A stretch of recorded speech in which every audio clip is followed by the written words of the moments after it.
The world of work has changed forever. In the past, stability meant a steady job and a predictable paycheck. But in today's creator economy, the most secure thing you can build is your own brand.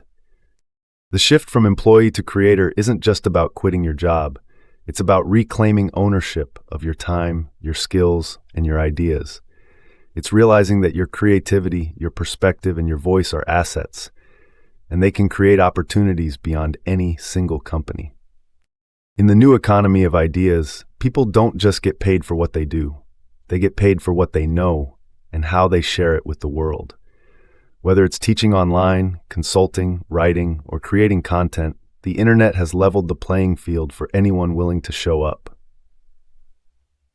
Being a creator means taking control of your narrative.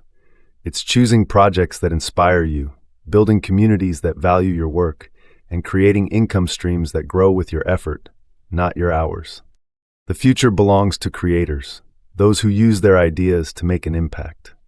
So if you've ever felt stuck in a job that doesn't light you up, remember, your next opportunity might not be in another company.